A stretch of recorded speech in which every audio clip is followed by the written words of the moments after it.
But that's not the big ticket. The big ticket in the offseason is somehow ditching out Scandella's contract. Now, with that, you are probably going to have to attach Tarasenko's name and his $7.5 million last year in 2020, 2022, and 2023 season. So he'll be a free agent the 2023 offseason, which is not what we're on at the moment. But the 2022 offseason, we're going to look to trade Scandella and Tarasenko away. Why, you ask? Yeah, Tarasenko's a beloved player, but Scandella's contract is horrible, and he has not performed up to those expectations in a way. When Scandella first got here, we were on an 8-game winning streak with him, right? And he was playing phenomenal, and he played great through his first season, so we extended him to this $3.25 million a year contract for 3 years, which will not work for our future. And Tarasenko, he's going off on his own, little adventure down to Detroit. That is where I expect him to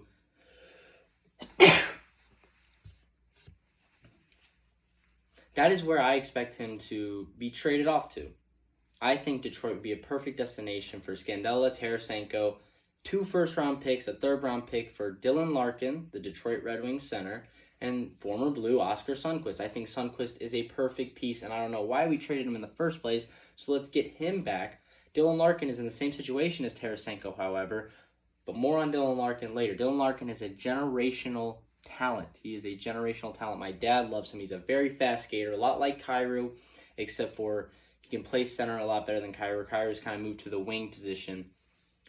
But Dylan Larkin will be the future of the St. Louis Blues, along with Thomas, Kyrou, Perunovich, Kostin, all of these young guys. And we're going to retain all of those young guys as well, because a lot of them end up becoming restricted free agents, and they will want a lot of money. And that's where we're going to get into in the 2023 offseason. Now, after the 2022 offseason, the whole season is gone, right? We get to the trade deadline, and this is where I propose we make a move. So, the 2023 offseason will have a $35.9 million cap room. That's a lot of money. But there are 4 major people that we are going to have to re-sign in that space.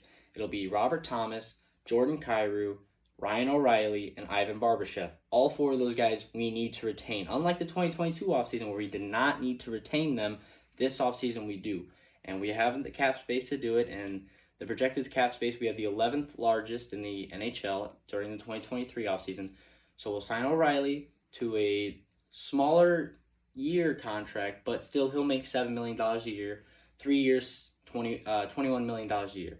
Now, Kyrou and Thomas will get identical contracts, both worth $6.875 million a year. This is very key. Kyrou and Thomas are the future. They are the future, I guarantee it. Thomas is the perfect two-way forward. He's a lot like Ryan O'Reilly, except for his face-offs aren't that good. And Kyrou, he's electric. What else can you say? He's an electric offensive threat. Now, Ivan Barbashev is one of our best two-way forwards as well, especially on the odd man opportunities like the power play and the penalty kill. He has proven that he can be elite on both ends, the penalty kill and the power play. Signing him to a 4 to 3 year, $3 million a year contract is what we're going to look for. Now, after we sign all those guys and after we establish everything, there are 2 huge moves that we are going to do that's going to shatter everyone's minds and probably get me a lot of hate. Trading Binnington away to the Ducks with Leddy attached to him for John Gibson. That saves us about $2 million a year. Then we trade Parayko to the Sabres for a young defenseman and a first-round pick. That frees up enough cap space to sign Dylan Larkin to a huge deal, and then we have a lot of young defensemen as well. The Blues are known for having a lot of forward depth and just good enough D-men to get us by into the playoffs, and that's exactly what we're doing here. We are mimicking that as well, except we are just building youth into that forward depth instead of signing a bunch of veterans, which we have been doing lately. Larkin is the future. Kyrou is the future. Thomas is our future. And you have enough veteran depth with O'Reilly, Krug, Saad. Buchnevich will be up there as well. Enough experience playoff-wise as well to go on deep runs, and a lot of youth to build off of those deep runs into a possible dynasty in the future. Now, this is all hypothetical, and this is just my plan, but this is a perfect plan. All right, Parayko's contract is huge. There's no way that a team like us can handle that and you need to send him to a rebuilding team that is trying to rebuild themselves, right? The Sabres have the third highest cap space in the NHL, and they are going to need a guy like the 2019 Stanley Cup champions were the St. Louis Blues. They were built off of incredible forward depth, good enough D pairing, and amazing goaltending from Jordan Binnington. But they're entering kind of a darker zone coming into the 2022 offseason and then the year following in the 2023 offseason. Now, Doug Armstrong is a very good GM, and I'm not going to take his job away. Not even close. I don't even know what's going on. But propositions I have, some problem solving for this free agency dilemma, I think could work out well for the St. Louis Blues. So starting off in the 2022 offseason, we have some incredible free agents that were either key in the last couple seasons, in this season right now, or in our cup run. Tyler Bozak was one of them. He will most likely retire, so that will free up some cap space in the whole grand scheme of the budget. David Perron is another big piece that we'll get to later. Husso, who has been our starting goalie through most of the season, and Nick Leddy, who was our big trade deadline acquisition.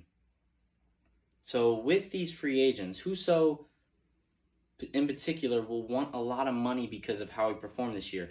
And we already have Jordan Binnington's contract, who is taking up $6 million a year for the next 4 or 5 years. So we can't be paying 2 starting goaltenders at the same time. So we're going to let Husso walk, and that'll free up some cap space in itself. Next is David Perron. He is turning 33, 34 over these next few years. He's probably going to want a 3-year deal, at least a deal that'll make him feel safe enough to where he doesn't feel like, oh, the next year I may have to take a lower salary or retire. That's what a lot of older players that are still performing well like he is like to do. That won't work well for our future and in my plan as well.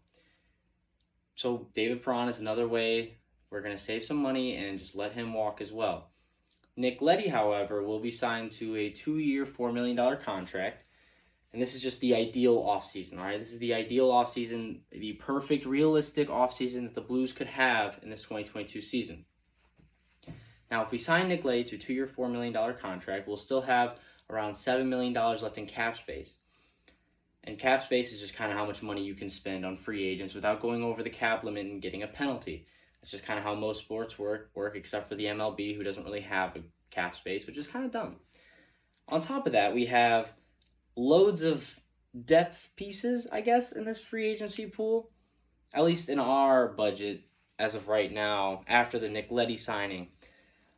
So after the Nick Leddy signing, there are a few free agents that I would like to go after, like John Klingberg, Philip Forsberg, but those are kind of the big market names that are going to want $7-8 million a year, which we cannot afford, especially John Klingberg. But we do need to clean up the defense, at least add some depth to our defensemen.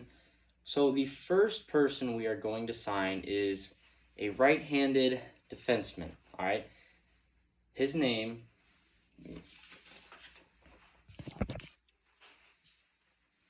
is Lyubushkin. He's a right-handed shot. He's coming from the Maple Leafs. He's kind of an underrated guy, all right? He's not going to replace some of the guys that we're going to trade off or get rid of in these upcoming off seasons, which I'll get into in a little bit. But he will add depth and be good enough for that third-line pairing with either Perunovich, who we're going to extend because he's a restricted free agent right now, but, restricted free agent means we have the control.